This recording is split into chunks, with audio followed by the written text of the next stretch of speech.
Hello everyone, welcome back to my channel Stree dream.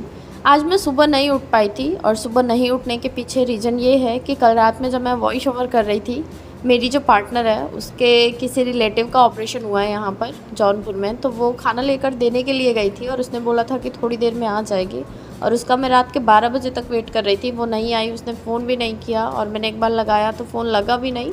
सारवी भी जग रही थी, लगभग 11:30 बजे के आसपास सारवी सोई हैं और मुझे 12 बजे तक का याद है। मैं अपने मोबाइल में ही ऐसे मोबाइल चला रही थी, जो मेरे क्वेश्चंस गलत होते हैं टेक्स्ट बुक पे उसको ही मैं रिवाइज़ करती हूँ, एनालिसिस करती हूँ कि कौन सा क्वेश्चन कैसे गलत हुआ है, क्या राइट आंसर है। तो यही सब मैं कर रही थी और मैं कब सोई मुझे खुद ही नहीं पता।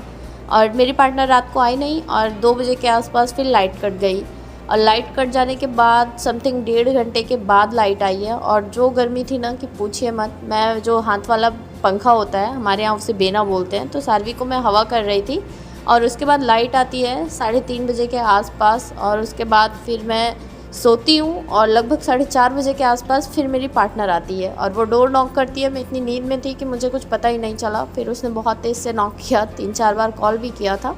फिर मैंने डोर खोला और मेरी नींद कंप्लीट नहीं हुई थी, मुझे बिल्कुल भी उठने का मन नहीं कर रहा था, इसलिए फिर मैं उठी ही नहीं। तो आज मैं सुबह बिल्कुल भी पढ़ाई नहीं की हूँ। और सुबह उठी हूँ मैं लगभग 7:30 बजे के आसपास। सारवी सो ही रही थी और उठने के बाद फिर मैं ब्रश की, किचन साफ़ किया, थोड़े से बर्तन रह गए थे, रोटी बची थी जो कल मैंने पालक वाली रोटी बनाई थी। मैं 5-6 रोटी बनाती हूँ, फिर भी मेरी रोटियाँ बच जाती हैं 2 से 3। एक रोटी में सारवी खा लेती हैं पूरे दिन में और 3 रोटी मेरा हो जाता है। फिर रात को मैंने चावल भी बना लिया था, मेरा रोटी खाने का मन नहीं था, तो फिर वही मैं गाय को दे के आई, कूड़ा डाल के आई। उसके बाद फिर मैंने अपने लिए सारवी के और अपने लिए पोहा बनाया, चाय बनाया, सारवी के लिए दूध गर्म किया। और मैं आज पोहा बनाने के बाद फिर तुरंत नहा भी ली, क्योंकि जिस दिन मैं सुबह पढ़ी नहीं रहती हूँ ना, मुझे जैसे फ्रेशनेस फील नहीं होता है। तो मैं सोचती हूँ कि मैं नहा धोकर उसके बाद आराम से बैठती हूँ पढ़ने के लिए और कम से कम 3 घंटे की पढ़ाई कंप्लीट करूँ। तो फिलहाल यहाँ पर मैं नहा धोकर आ गई थी और नाश्ता भी हो गया था हमारा। सारवी भी खेल रही थी आरवी के साथ और मैं बैठ गई थी पढ़ाई करने के लिए। यहाँ पर मैंने कल जो लर्निंग वाला चैप्टर पढ़ा था उसको रात में मैंने कंप्लीट कर लिया था, रात तक, और वही रिवाइज़ कर रही थी। उसके बाद मैं आज ब्लूम की थ्योरी पढ़ूंगी। किसी ने मुझे कमेंट किया था, बट वो कमेंट मुझे मिल नहीं रहा है, मैं ढूंढ रही थी, पर कौन सी वीडियो पे था मैंने ध्यान नहीं दिया था। बट उनका कमेंट ये था कि उनका 3 साल का बेबी है और अभी उनको रिसेंटली पता चला कि वो फिर से प्रेग्नेंट है। वो अपने हस्बैंड के साथ रहती हैं और वो बेबी भी रखना चाहती हैं और अपनी पढ़ाई भी नहीं छोड़ना चाहती हैं। तो वो मुझसे सजेशन मांग रही थी कि बहुत ज़्यादा कंफ्यूज हूँ, क्या करूँ, कुछ समझ नहीं आ रहा है। आई थिंक ये डिसीजन आपका अपना होना चाहिए, इसमें आपको कोई भी हेल्प नहीं कर सकता है। आप अपने हस्बैंड से बात कीजिए, अपनी फैमिली में बात कीजिए, उसके बाद कोई भी डिसीज़न लीजिए। आप पढ़ना चाहती हैं, अगर सब कुछ नॉर्मल चल रहा है, अच्छा चल रहा है, कोई प्रॉब्लम नहीं है फिज़िकली, तो फिर आप आराम से पढ़ाई करते रहिए। मैं बहुत ज़्यादा पछताती हूँ, एक्चुअली मेरी फ़िज़िकल हेल्थ भी बहुत ज़्यादा ख़राब थी जब मेरी प्रेगनेंसी स्टार्ट हुई थी। उसके बाद से आई थिंक जुलाई से मेरी प्रेगनेंसी स्टार्ट थी और नवंबर से मैंने टोटली एकदम से छोड़ दिया था पढ़ाई लिखाई करना। मैं बहुत ज़्यादा खा पी पाती नहीं थी, बहुत ज़्यादा वीक हो गई थी।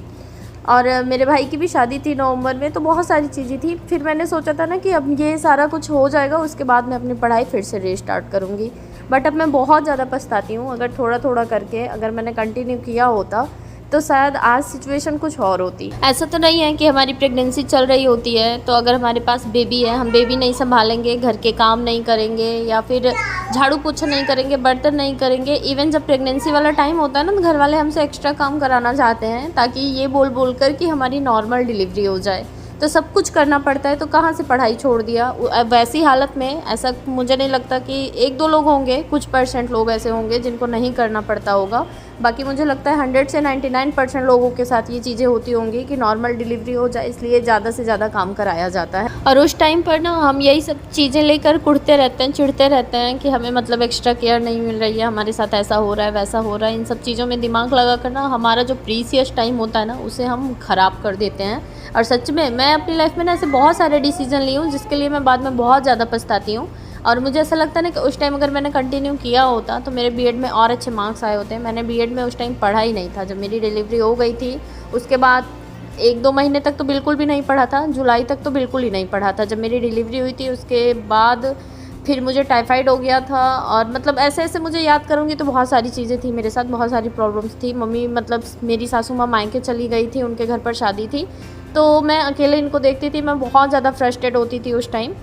मेरे घर में वो जो फ़र्श बना है बरामदे वगैरह में, ये सब पहले नहीं बना हुआ था। सारवी के होने के 2 महीने बाद बना है। अप्रैल लास्ट में सारवी हुई थी और वो जुलाई में बना है।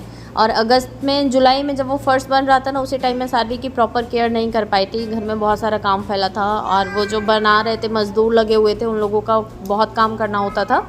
तो इसी सब चक्कर में फिर सारवी बहुत ज़्यादा बीमार भी पड़ गई थी। इनको मुझे एडमिट करना पड़ गया था। और उसके बाद मतलब मैं कहने का मेरे ये मतलब है ना कि मैं बिल्कुल भी नहीं पढ़ पाई थी, और मैंने बस लास्ट टाइम पर जो सीरीज़ आती है उसे पढ़ कर एग्ज़ाम दिया था। और 3 एग्ज़ाम तो कंटिन्यू था, और फर्स्ट ईयर में 2 सब्जेक्ट वाले होते हैं, तो एक इकोनॉमिक्स था और दूसरा कॉमर्स था। तो ये जो एग्ज़ाम थे इसमें 2-3 दिन का गैप था, अदरवाइज़ सारे एग्ज़ाम कंटिन्यू थे। जो 3 कंपलसरी वाले होते हैं वो तीनों पेपर लगातार थे। तो मैं मतलब कह रही हूँ ना कि मैंने पहले पढ़ा होता तो बहुत अच्छे नंबर आ सकते थे, पर फिर भी 72% के आसपास फर्स्ट ईयर में मेरे बने थे और कोई हेल्प नहीं मिली थी। तो मैं आपको बस यही कहना चाहूँगी ना कि अगर सब कुछ अच्छा चल रहा है आपके साथ, और नहीं भी चल रहा है, थोड़ी बहुत ऊपर नीचे चीज़ें होती रहती हैं प्रेगनेंसी के टाइम पर फिर भी आप एक रूटीन फिक्स कर लीजिए, पढ़िए, डेली पढ़िए। मैंने एकदम से छोड़ दिया था, वो गलती आप मत कीजिए, क्योंकि ये जो टाइम निकल जाता है ना, जब फिर बाद में ये टाइम आप याद करेंगी ना, तो आपको भी पछतावा होगा कि मेरा पढ़ने का मन था, मैंने क्यों नहीं पढ़ा। चीज़ें ना बहुत पीछे चली जाती हैं, लाइफ बहुत तेज़ी से आगे जा रही है, चीज़ें बहुत तेज़ी से आगे बढ़ रही हैं, बहुत ज़्यादा कंपटीशन बढ़ गया है। अगर उस टाइम वो जो चीज़ें मैं करी थी उस टाइम, अभी मैं अपनी नोट्स वगैरह देखती हूँ, घर पर ही थी मैं, पर मैं बहुत ज़्यादा मतलब डेडिकेशन के साथ पढ़ती हूँ, जितना भी पढ़ती हूँ। अगर नहीं छोड़ा होता तो शायद आज और अच्छे से प्रिपरेशन हुई रहती मेरी। अब जो चांस मिला है मुझे, वो सारी चीज़ें फिर से ना पढ़नी पड़ती जो मैंने तब पढ़ ली होती। सीटेट का फॉर्म आपने अप्लाई कर रखा है, आप कोशिश कीजिए, अभी 50 दिन का टाइम बचा हुआ है। अगर चाहेंगी तो आप मतलब निकाल लेंगी, क्योंकि आपको फैमिली वाली प्रॉब्लम नहीं है, आप हस्बैंड के साथ सेपरेट रह रही हैं, तो अगर मैनेज करना चाहेंगी तो आराम से मैनेज कर लेंगी। और आपके प्रेगनेंसी टाइम पर ये सोचिए कि सीटेट का एग्ज़ाम क्वालिफाई हो जाएगा, उसके बाद आप थोड़ा थोड़ा पढ़ते रहिएगा जैसा भी रहेगा। और जब आपकी डिलीवरी हो जाएगी या फिर डिलीवरी के पहले ही कोई फॉर्म आता है, आप अप्लाई कीजिएगा, और थोड़ी सी और अगर ढंग से मेहनत कर लेंगी तो आप भी कहीं वर्किंग हो जाएंगी, आपकी फैमिली भी कंप्लीट हो जाएगी और आपका सपना भी कंप्लीट हो जाएगा। तो मैं तो बस इतना ही समझ पा रही हूँ, तो मैं यही आपको सजेस्ट करूँगी। बाकी आप लोग जितने भी व्यूअर्स हैं, आप लोग भी इनको सजेस्ट कीजिएगा। बाकी आज के लिए बस इतना ही, कल फिर मिलती हूँ एक नए वीडियो ब्लॉग के साथ, तब तक के लिए बाय बाय।